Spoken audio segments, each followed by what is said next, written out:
What's up guys, my name is Gabriel, and recently I've been getting a lot of questions along the lines of what gun do you have? What gun should I get? And most importantly, how do I start in airsoft? So amongst a couple of people, this video was actually suggested by Astrid O'Farrell, so thank you very much for your support. I really do appreciate it, and it makes me really happy that I can provide people with the content that they're actually asking for. So if you guys want to see something specific, let me know down in the comments below. I'm making these videos for you guys, so what better than to get exactly what you're looking for. So this being said, I'm going to make a beginner's guide to airsoft mini-series where I'll take you guys all the way from the start. What is airsoft? How is it played? What do I need? All the way up to your first match. So today I'm going to start by the most basic concepts. What is airsoft?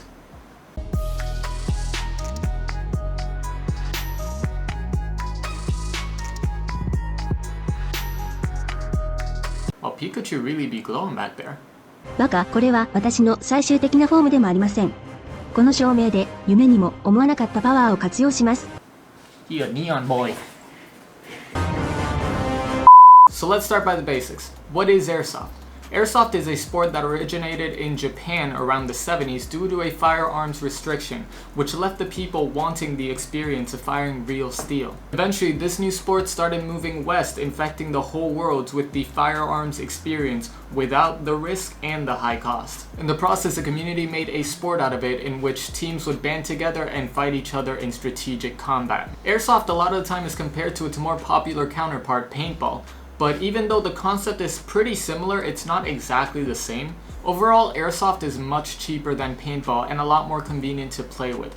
Since you don't have to worry about splattering paint all over the place, it really opens up a variety of places you can play in, like a backyard, some woodland area, or maybe an abandoned area as long as it is permitted in your country. Another thing is that airsoft does not hurt as much as paintball does, considering that it shoots tiny 6mm plastic BBs instead of these huge paintballs.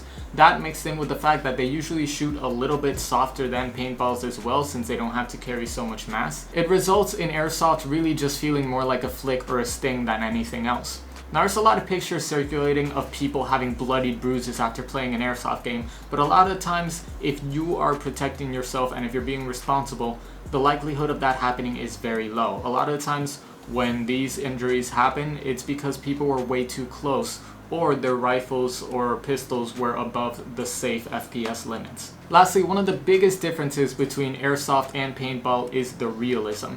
Airsoft guns are made to be one-on-one replicas with actual real steel firearms. Of course, some are more accurate than others, but overall, airsoft is meant for a simulation of what real firearms are like. So much so that even the military uses them for standard issue training. For example, my sidearm is the KJ Works P229R, which is actually licensed by SIG-SAR themselves, and it is a one-to-one replica of the actual SIG-SAR P229R.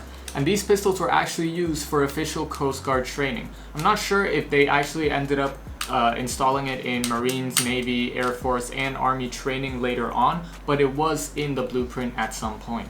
Nowadays, I don't know if the 229R is actually still the Coast Guard's main side weapon, considering that now the Army actually is starting to make another deal with the M17, but for a very long time, this was actually what they used for training. So if anybody can be testament to the true performance and likeness of these airsoft guns to the real thing, it's the military. Aside from replicas, players actually use real military gear in order to boost that realism even further. Many players use actual ballistic plates in their plate carriers, a lot of times to incorporate some sort of resistance training into their actual airsoft gameplay, but there are also fake trainer plates that have the same amount of weight, but they are not ballistically rated, and there are some plastic ones which don't have much weight at all. They're just for some added stability. Personally, what I'm going to do is I'm just going to add some cardboard plates that I'm going to cut out of some cardboard boxes for my own personal vest and just stack them together inside of the pouches, since what I'm looking for is just a little bit more stability for when I'm pulling out my magazines and such, and not really that much added weight. Considering that it already came in a cardboard box, now I'm just saving myself some money on that. But those other plates are really good options if you're trying to look for something that'll last you a little bit longer and that'll give you a more rigid platform or maybe some training into it. Aside from plate carriers and chest rigs, People also use real mag pouches, official weapons holsters, helmets, and sometimes they even incorporate night vision into their games. Thankfully, for the people that don't have the money for actual official gear, like myself, there are a ton of airsoft companies that provide you with suitable alternatives that work just as well as the real thing. Remember that a lot of the times the real equipment, military grade equipment, is very expensive not only because of the quality of the product, even though that is a given, it's also the materials that are used. There's a lot of fire retardant fibers, there's a lot of waterproof coatings, ballistic platings, and all of these things that are absolutely a necessity for people that are in the front lines of actual firearm battles. But they're not really necessary when you're just playing with some buddies against some airsoft guns. All you're going to be deflecting is airsoft BBs at the end of the day, so really you don't need that level of protection. Now if you have the money for it, by all means go for it, but just know that there are some good cheap alternatives so you don't need to break the bank trying just to get a basic loadout going.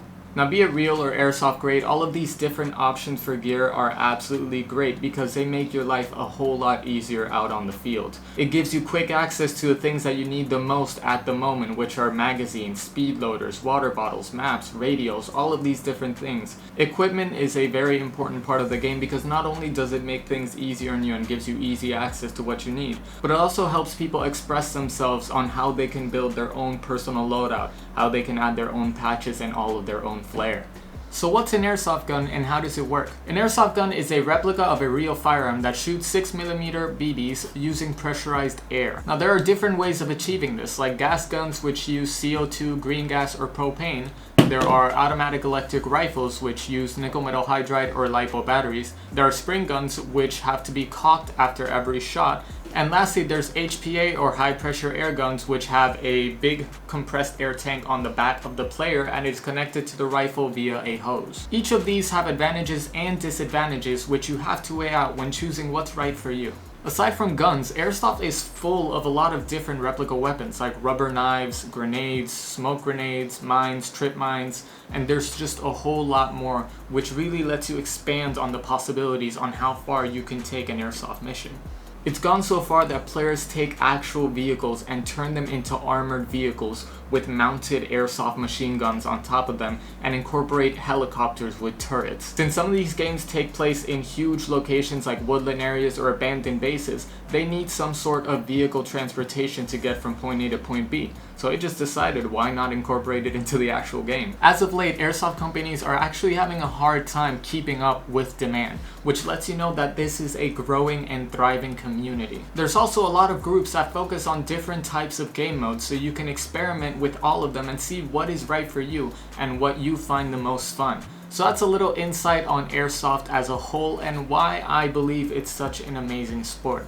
It has a lot of variety, it has a lot of options, and honestly you can decide how you want to experience it. Now in the next couple videos I'll go into full detail on what you actually need to start airsoft, and spoiler alert, it's really not as much as you might think. So thank you guys so much for watching. I really do appreciate all the support that I've been getting, and I'm super excited to get you guys one step closer into the airsoft field. So have a nice day and stay sharp.